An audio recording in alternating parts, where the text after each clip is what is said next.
So hello everybody, I am so excited to bring this video to you today. I have been wanting to have this interview with Neu Ner for the longest time, and I'm glad that you all finally get to experience it. So without further ado, I want to introduce you to Neu Ner. Welcome.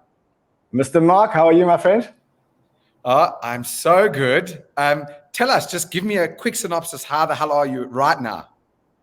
I'm too good. I'm too good. That's the only way that I can answer it. In fact, I keep saying when people ask me, I say I don't deserve to be this good.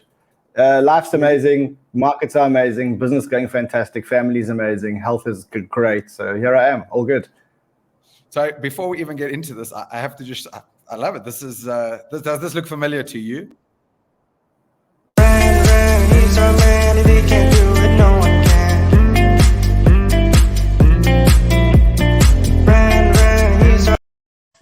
I love it. So the reason why I wanted to have you on here, I want to get straight into it, is you and I have been friends for a long time, but I have been avidly watching this show of yours, Crypto Banter, on YouTube.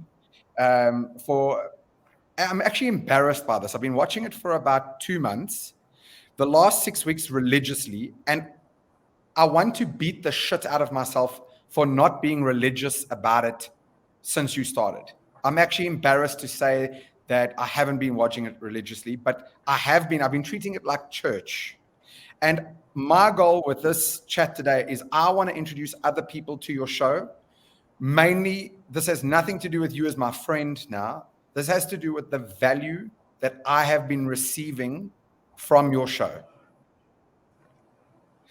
Yeah. So I am so grateful. What I want to do is I want to find out from you, how do you explain Crypto Banter to people who have never heard of you? Wow. Okay. So I'm gonna go quite far back so that you understand where I came from. I discovered crypto early. I was one of the real early people to discover crypto. Not as early as some of my friends, but quite early. And I used to yell off the rooftops and tell people, look, you got to get into crypto. You got to get into Bitcoin. I've seen the light. There's a new world out there. And you know how it is that, people don't listen and people don't listen and people don't listen. And then in 2017, I started the world's first televised crypto show on CNBC. It was called CNBC Crypto Trader. And that became the most viewed show on the channel, and it became a worldwide phenomenon. So even though I was broadcasting here on CNBC Africa, I became internationally famous in the crypto scene. And in fact, at one point on some surveys, I was in the top 3 most influential people in the world in the crypto universe. Now, one thing I realized about crypto and CNBC was that crypto people like the fact that CNBC is talking crypto, but they don't respect what CNBC says about crypto. And what crypto people actually wanted was they wanted their own media channel and they wanted their own media format. And they wanted the sense of community. Now, when you talk about CNBC, you never use the word community. You've never heard the 2 words CNBC, community. And what I set out to do was to try and break all the rules to start a new kind of media. And we started Crypto Banter. And Crypto Banter is exactly that. It's live, streaming, credible crypto content 24/7, 365. And nothing like that exists. Like today, if you want crypto information, if you want live crypto information, it doesn't exist out there. So your options are you can go to Twitter. The problem is if you go to Twitter, you're gonna need to learn to filter out a lot of rubbish, and it takes a long time. You can go to Telegram. I don't know what your Telegram looks like. My Telegram is a disaster. I've got groups and groups and groups, and I don't have time to filter the groups. You can also go to YouTube. The problem with YouTube is that most YouTubers are paid. And so you never know if they're talking about a crypto because they paid to do it or because they actually believe in it. So what we decided to do was to be the good guys. And so we started a 24/7, 365 live credible crypto streaming station.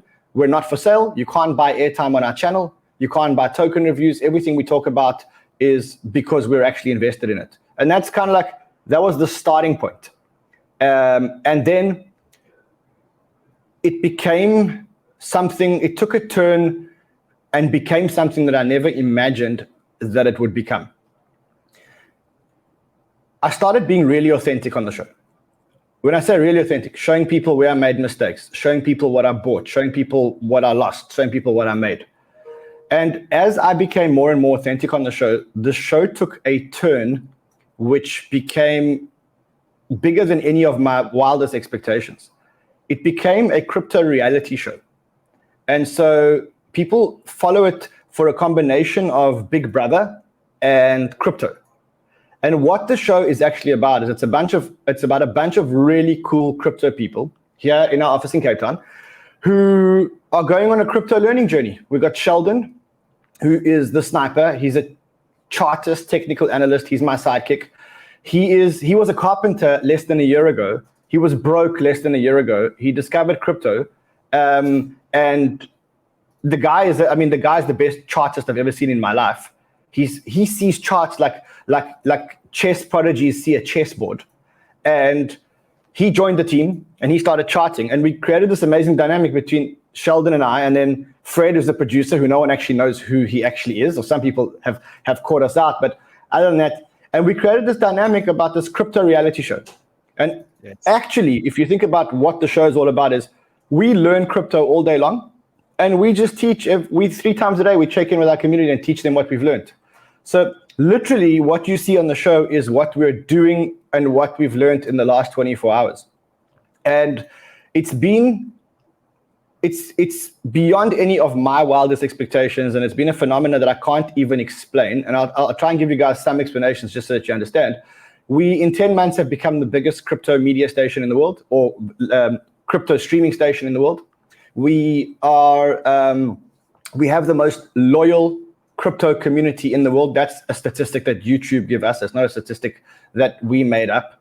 We're the fastest growing crypto station in the world right now. We have an obsessed community. If I tell you an obsessed community, Sheldon and I went to Lisbon, Portugal, and we could not walk in the street. We could not walk in the street. There were people walking up to us in the street, asking for signatures, asking for photos, asking just to speak to us. I've never experienced anything like it. Now, I understand that happening in South Africa because we live here and, it's home for us, but it's become an international phenomenon. No matter where we go, we've got community members, and these community members feel completely loyal to Crypto Banter. You cannot understand the level of loyalty that this community has. That song that you played a second ago was made by members of the community. There are 100 other songs that have been made by members of the community. The logos, the layouts, the background that you see me filming against here was made by a member of our community, actually a South African member of our community. So we've got this community that just are on this amazing journey with us, and we're navigating crypto together. I have to say, and this is what I'm saying to you, you and I are friends, but I didn't want to do this today as friends. I don't know what I would do if I didn't have your show. The amount of stuff that I've learned about the crypto world, the benefits I've gotten from it, and not just monetary. It's one of those things that I'm starting to see it happen all around the world at the moment, where you've got some big names starting to talk about the Web3 narrative, about crypto, and they all say the same thing. They all say that when that penny dropped for them, they couldn't sleep. They couldn't think about anything else other than this new world and what it was going to do to the future. And then you realize, holy fuck, we're back at this point of it's 1996 again. I mean, I've heard you say this a bunch, but it's 1996 again, or 1995 again, and the internet is about to burst. It's about to do the thing, and the internet literally changed every facet of our lives. No one can deny that. But there's one exception today, that the internet didn't have the internet to power itself. And so there's a few exceptions. I couldn't wait to have you on here. And then yesterday I saw, I'm not joking, I treat Crypto Banter as church. I don't miss those 2 shows. I watch them live. And if I can't watch them live, like this morning was one exception, then I watch it. I'm going to get into my car after this and I'll listen to you on the way home and I'll listen backward. And I wanted to share this with people. And then I saw yesterday you guys crossed over 500,000 subscribers in less than 10 months. I think that this is absolutely insane. So I think what you've done is phenomenal, and you nailed it in that I think you've got this community because of the value that you create, because of the uniqueness of the offering that you have. And then I have watched you blossom. If people want to go do themselves a favor and go watch that first CNBC episode of you, it's a new medium for you. You're a little bit nervous. And then I'm watching you yesterday where you've green screened Martha. I actually wanted to cut it into this today, where you're making a joke about ETH being from the old age home and your looseness. It's clear to me you have found your home. Would you agree with this? Yeah, I feel like I'm really at home. And the reason why I feel like I'm really at home is because there's no pressure. It's like we're having fun, and it's fun. And if it's not fun, we're not going to do it. So it's just about being who we are and just having a lot of fun doing it. And we're not worried about the production quality. We're not worried about making mistakes. We're not worried about fumbling our words, because you're just experiencing what we do. You know, today I'm sick, so I've been sipping tea all day, and that's just part of the show. And everyone knows that I'm sick, and I'm sipping tea, and I'm blowing my nose, and I'm doing it live on the show. And that's just what it is. But at the same time, there are certain metrics that we hold ourselves super, super, super accountable by, like ridiculously accountable by. And in fact, if you allow me to share screen, I'll show you something that we can do. But yeah, let me just share a screen here, and you can see. So we know that we have huge influence. We know. I mean, I want to just show you something. I don't know if you can share, if you can pop my screen out. There you go. Okay. So you see that green candle? That means that the price went up. Yes. Now that happened exactly when we started talking about the token on the show. So we know we have huge responsibility, because millions of people and millions of dollars follow us all the time. So we know we have huge responsibility. So whereas it is a lot of fun, we do have a couple of like hard and fast rules here. First hard and fast rule is we always measure ourselves by the amount of pragmatic knowledge that you get per minute of the show. So every single show that we make, before we make the show, we ask ourselves two questions. What am I going to learn on the show? And what am I expected to do about it? And if there's no what am I going to learn and what am I expected to do about it, then that show is not good enough to go to air. So the producers and everybody here is under huge pressure to say, every single show, make sure that there's a learning and make sure that there's something that people can do about it. And that's everything that we do has that pragmatic approach. Yes. We're also not negotiable about our ethics and our morals here. Never accept paid coverage on any of our mediums ever, unless it is a clear show sponsor and it is disclosed on the top of the screen. Never and expect. I must say, you always do that, right? You are so. I think the two things you do amazingly well. You're always so clear about it. You're always saying full disclosure. They are a channel sponsor. I've never not heard you say it. Or full disclosure, we invested in this token, as an example. Yeah. So exactly. So we're very, very, very, very, very. For us, it's a game of remaining credible at all times and remaining ethical at all times. That's all we care about here. Everybody that joins us signs the code of conduct. The code of conduct says that you're not allowed to shill a token. You're not allowed to speak favorably about a token because you're invested. You're not allowed to, even with our sponsors, we make it very clear to them that if there is bad news about them, we're going to be over-reporting the bad news because they are our sponsors. So credible. Now I want to go back to a point that you spoke about crypto and the rabbit hole. And I've spent a lot of time trying to understand why people get so addicted to crypto and why people are so addicted to our show. And I think I've got the answer. So the reason why people come into crypto in the first place is because of the financial gains. No one ever came to crypto for the technology. We all came here for the financial gains.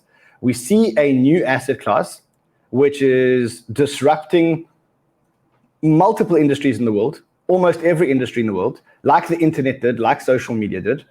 And it is happening very, very, very, very fast. But on top of that, this new asset class is completely tradable because that's the nature of the asset. So crypto is a tradable asset. So, with the internet, you had a new asset class disrupting, but only very few segments of it were tradable, those that made it to a stock market where people could actually participate. And then on top of that, participating in something on the stock market is actually quite difficult. Whereas crypto is a new asset class that is disrupting, and you can buy into it immediately and it trades. And here's where it gets interesting. Because the trajectory is up, right now you get this excitement and this hormone release of excitement, of dopamine, of serotonin, all coming out of it at once. And at the same time, you're making money. So you got dopamine and serotonin around the excitement, and then you've got this like warm feeling because you're making money. And what you find is that people have become loyal to tokens like they are to football teams, like tattooing the name of tokens, Bitcoin, even some smaller coins all over their bodies. And so you've got this like technology plus dopamine equals this incredible mix that can't be emulated and is keeping people loyal. And for as long as we're in a bull market, I think that this momentum is just going to continue to increase and increase and increase. When the market slows down, then we know what happens. The viewership numbers drop off, people become less motivated, people lose money, and then they're like, oh, I'm never coming back here ever again. But for now, we've got a bull market. The market's increasing in momentum. The technology is starting to disrupt huge industries around the world. I mean, NFTs, what NFTs have done in the amount of time that non-fungible tokens have done it is, I've never seen it happen in any industry in the world on any item ever. So it's this magical combination. There's something that I want to add to that, because this is the part that really struck me. Not only is it tradable, but it's tradable at a price that you can get involved in. So if you like, even at a base level, you know, one of the things is like, I would love to trade property. Not me. You're a youngster, you want to trade it, but like buying a property can be cumbersome. It's a process. But if I've got $2,000 to put into crypto, I can go put it in tomorrow. That fractional ownership. Would you? I mean, it's like anybody can get involved. That's the thesis behind crypto. The whole thesis behind crypto is it's for everyone. And it's financial freedom, and anyone can get involved without a bank, without a minimum amount, without banking hours, without, the biggest Bitcoin transaction that I've ever sent in the world is $350 million or something like that. And I sent it, and it took about 3 minutes to get from point A to point B. I didn't speak to any banker. I didn't have to explain myself. And I paid like $9 transaction fee for putting through the transaction. I mean, the numbers may be slightly off because this was a while ago, but I'm trying to paint a picture to say, you're operating without banks, no middlemen in the way, and anyone can do it. Now, the smallest Bitcoin transaction you can make a transaction as small as $1. So it's like really anybody with a cell phone can become financially free. And if you spend the time learning how to use Bitcoin, it won't take you long. But if you do, you will get amazing returns. And so one of the things that really has struck me, I got into it early. So I bought Bitcoin and Ethereum 2017, and I put some money in. And then I think when the bear market hit into 2018 and beyond, I never took the money out, thankfully. Best decision of your life. I never quite got it. And so I never carried on topping up. You know, I didn't buy dips. I didn't understand all of these things. And then about 2 years ago, I put a bit more money in. And same, I've still to this day, I've never sold a token so far. Sold long plays. And then I start like about 3 months ago, I realized I don't know anything about the world of NFTs. I keep hearing the word.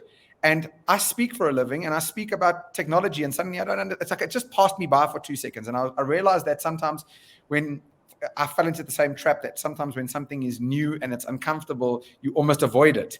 And then I leaned into it, and it opened this world. And so you've got this point of view, not to put words in your mouth, so correct me when Samra. It's obviously, like you say, the money gets you in at first. But what's carried me through, besides the fact that the money is moving in the right direction, is understanding what these technologies are going to do and how they're going to change the world. That it's not just people trading. You come here for the money, and then you fall in love with the technology, and then you never, ever leave. You go down the rabbit hole, and you go further and further down the rabbit hole. And that is because, I don't mean this in a patronizing way at all or whatever, but once the penny drops for you around crypto, once that penny drops, then everything else looks antiquated. So it's almost like if you think about a mobile phone, and then you think about like the world before a mobile phone. Once the penny drops of how simple the world can become when you can take a phone and travel with a phone and use dApps, then anything that you saw or thought about before the mobile phone, the world before mobile phones, kind of becomes like, doesn't make sense in your head anymore. Like it just, if you think about like going back to a house phone and then dialing a number and then telling someone you'd fetch them and then leaving and not having contact them. That world you can't even imagine that world anymore. Now, for me, what happened was I went through this journey where eventually I discovered crypto, and then nothing else made sense to me anymore. And so, like, I sit with some of my friends who've got traditional businesses, and they talk to me about traditional business problems. And I'm like, you mean people still do that? It's like, that's like saying like people still use the house phone and dial with a house phone. Once that penny drops and you just realize that there's something better out there, every time you look back, you go, I can't actually believe that people still worry about shit like this when there is a mobile phone out there. And that's really how I see the world today. And it's quite a lonely place, I got to be honest, because around me, there's not many people who know crypto as well and have gone as far down the rabbit hole. So we're true visionaries. Often the deepest discussions that I have are with people like Vinny Lingham. Vinny's always at the cutting edge of technology, but he's someone I can relate to because we can have a conversation at the same level and talk about crypto.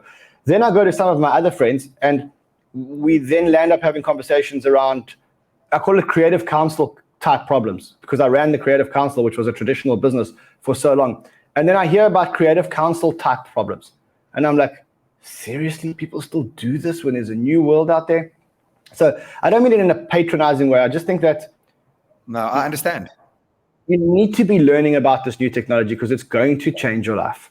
It's to your point, like if you imagine being in today's world without a cell phone, imagine trying to avoid the internet in 2021. This is what we're moving toward. It's just hard. It's hard to explain it, I think, to some people because then you get almost put into those labels, although I think you've owned it so beautifully. There's something that is additional to this. I don't want to spend too much time because I've got some short fire questions I want to ask you, but sure. What really struck me you realize that of course, COVID has happened in the last 18 months, 20 months. You got a situation where in the US, this blew my brain, that the last stat I had was basically just under 40% of all dollars that have ever been created, ever have been printed in the last 18 months. So you got this, like, not only is it about crypto and money moving up, you've got a monetary and financial system that in a sense is falling apart. And because people don't do their homework because they're too busy with life, or maybe they're busy trying to survive, they don't equally realize it's not just about crypto and the amount going up. It's about a new system slowly but surely moving toward replacing a very broken monetary and financial system. And we're starting to see the absolute impact of it. Yeah, look, crypto, the financial system is destroyed. Even, you mentioned the normal man in the street doesn't study it. It's just that most people can't understand how destroyed the financial system is. And you touched on it pretty simply. You said 40% of all US dollars ever were printed in the last 12 months or 18 months or since COVID started. Just think about what that means. It means that the number of goods in the world is fixed and potentially declining, and the amount of money is increasing, which means that money is devaluing pretty fast. And we're in a position where the powers that be, the Fed and the central banks, don't have any other tools except money printing because interest rates are at zero. Usually what they can do is they can play with interest rates. They can increase and decrease interest rates to stimulate the economy or reduce the economy or slow the economy. In this case, there are no more tools. The only tool that they have is money printing. Now, what happened very recently? I mean, yeah, well, Jerome Powell came out the other day and he spooked the stock markets, and rightfully so. Because what they did was they shut down the economy and they printed more money. And so everything became more expensive. And therefore stock prices went up because everything repriced. Because there's more money and the same number of things. So everything repriced. Problem is now, there's a new variant of the virus. And Powell said something super interesting. He said, look, we're not worried about mortality and people going to hospitals because we kind of think that the vaccine will sort that stuff out. But what we are worried about is that people won't go to work because they're scared and they won't produce things and therefore there won't be anything to buy.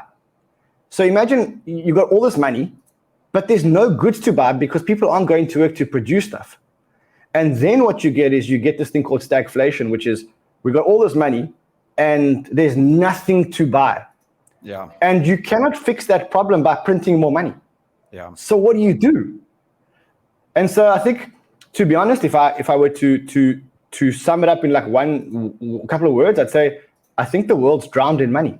We've drowned in money. We have simply drowned in money.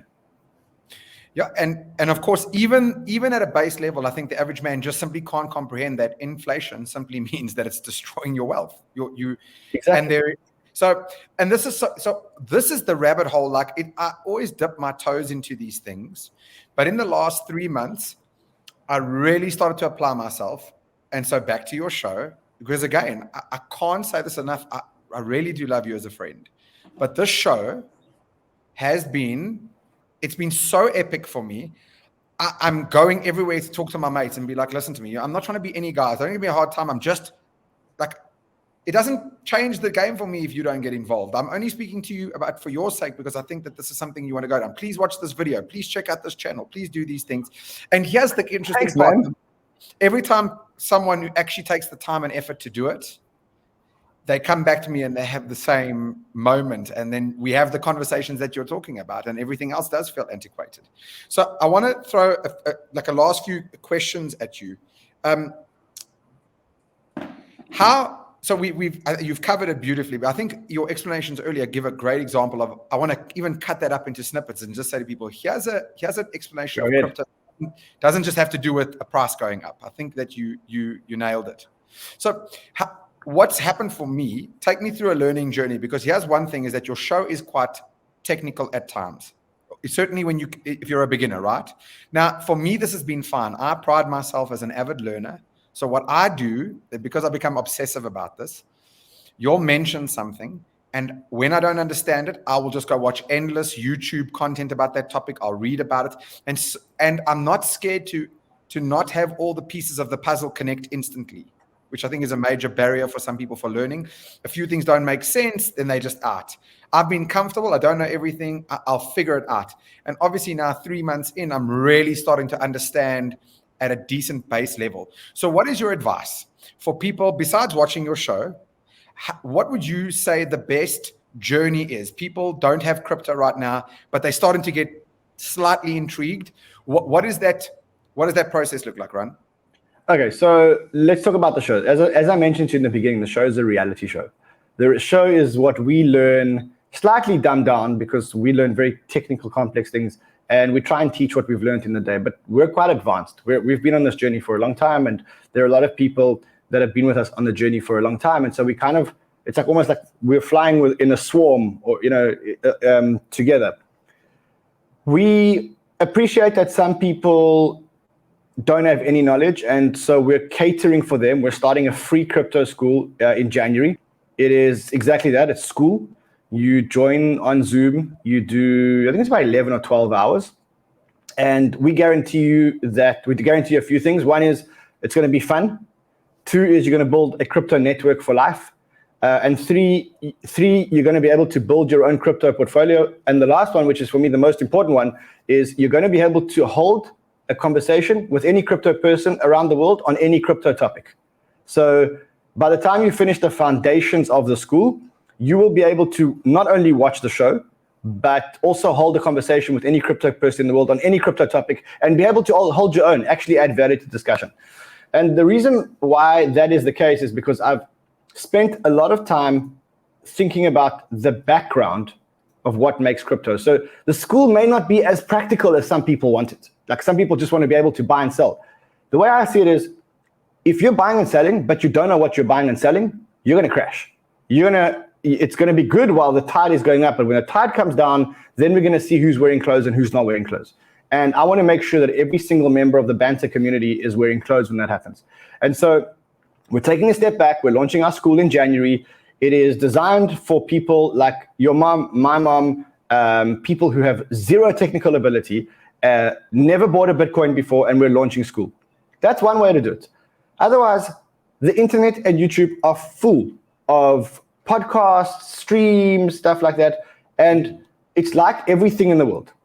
What you have to do is you have to start. Just start. Just dip your toe in the water. I guarantee you that once you dip your toe in the water, you're going to see what we saw. And when you see what we saw, then you will get as involved as we got involved.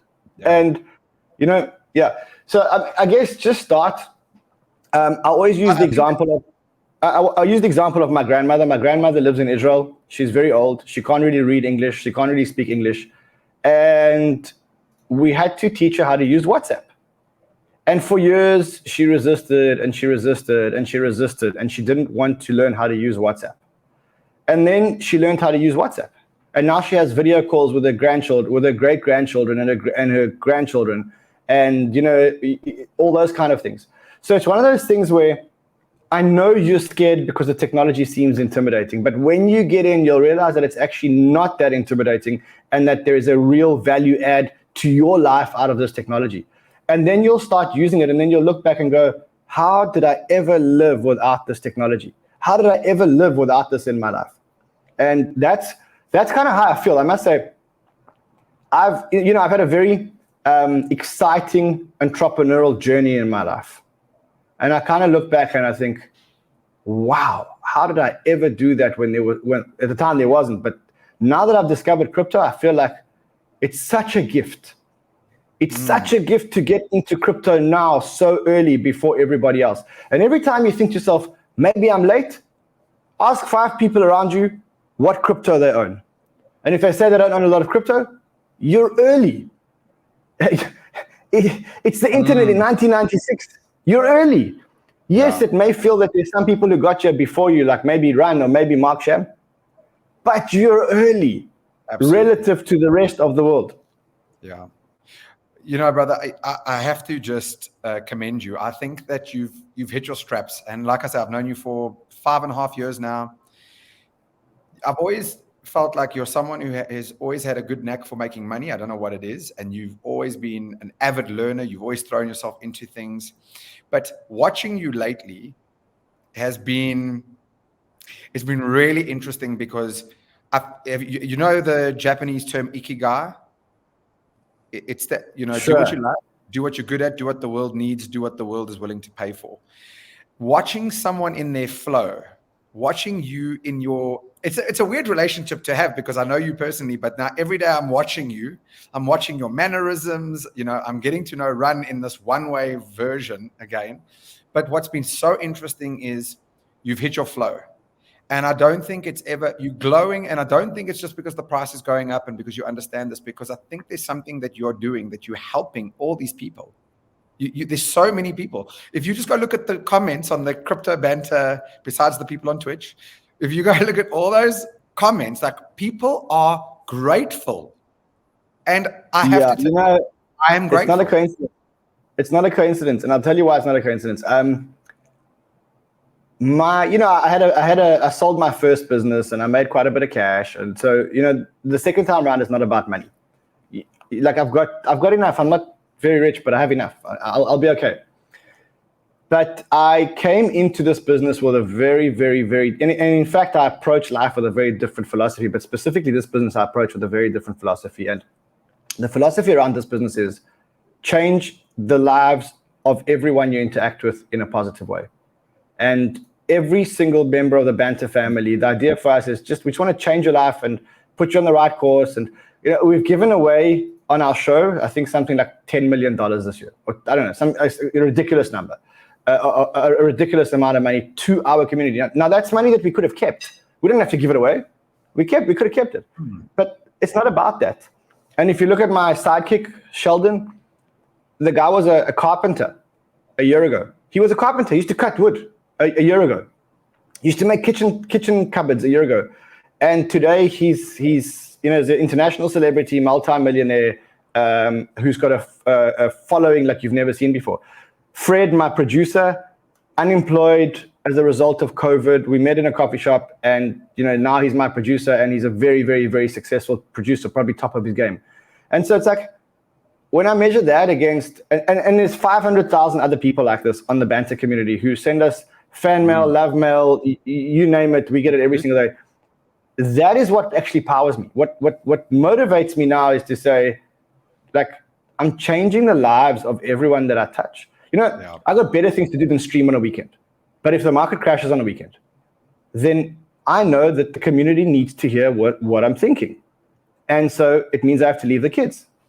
But it's cool because there's a whole community behind us. We're powering a whole community. Banter is much bigger than Run and Fred and Sheldon. Banter is a bunch of people around the world, 500,000, 1 million people around the world today who are behind us. And we don't have time on the stream, but if you could see the mails that I get every single day, I'll tell you a story. I went to have a coffee with a friend of mine at Kauai, and I never go to Kauai, but I went to Kauai because there was no electricity in Cape Town, and Kauai was the only place serving coffee. So we went to Kauai, and I'm having lunch with a friend of mine, or breakfast, or whatever it was, and this guy walks up to us, gets onto his knees, and says, "Run." I'm like, yeah. Now she's looking at him, thinking, "What the hell is this guy doing on his knees?" Now she doesn't even know what I do. She doesn't even know what I do. Okay. And this guy, he grabs my hand and he says, he's kneeling down, grab my hand like a marriage proposal almost. And he says, "You have changed my entire life. I bought this and I bought this and I paid off this and I paid." He says, "I had to come to Cape Town to find you, to tell you this." Wow. And I was like, and now she's looking at him going like, "What the hell's going on here? Like, this is uncomfortable." And so this is like, we give so much back that we've built this loyal community that's willing to fly across the world to come and meet us. Just think about what that means. In times of COVID, these people are flying across the world to meet us. Right now, we have someone in our office who flew from London to come and meet us just because he's part of the community. Wow. So he's here in the office. He's working in the office. So that's what this community is all about. So I want to, for time's sake, we have to wrap it up. I'm definitely going to have you back. If anybody who's watching this, the thing that I want to say to you is I really want to encourage you. Please go check out the Crypto Banter show. It's happening twice during the week, right? South African times, I know to be just after 11 o'clock in the morning, South African time, and just after 4 o'clock afternoons. And I think you just go experience it once for yourself. Run, I really want to just say thank you. I really have actually made a fair bit of money by listening to the calls that you make. I'm really making money on the back of your research and your experience. I do take the time, because I follow what you say, that it isn't advice, it is your progress. And so I do take the time to go try understand what you're saying. But I've also listened to what you have to say. I've gone and researched, and then I've made good money. So I have to say thank you for that. And I guess if I could encourage anybody, please go watch the Crypto Banter show, go do all of those things. But what I want to do is I want to leave you with the last word, and then we can close off. Yeah, I guess I want to take full credit for it, but I guess most of it is the technology and the market and the flow of the market. And, we're just guiding people through it. We're taking them on the same journey that we're on. And yeah, we have an open heart, and we just give back to our community. And that's pretty much what Banter is. And, even if you're not going to watch Banter, just get yourself into crypto now. Because you'll have an advantage over a whole lot of other people and a whole lot of your friends who aren't getting in right now. And this is the technology that's going to change the world, like the internet did, like social media did. This is the next wave, and it's going to be bigger than both of those. Brother, again, I can't say thank you enough. And I'll chat to you off air, but I'd love to have you every so often. I know you're a busy guy, but there's this world. I just think it's so great for people to get a better understanding. And you really do have this knack for explaining things. Thank you so much for your time, and until next time. But I'll see you in a few hours.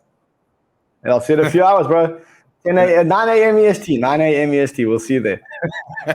Cheers, brother. Ciao, bro.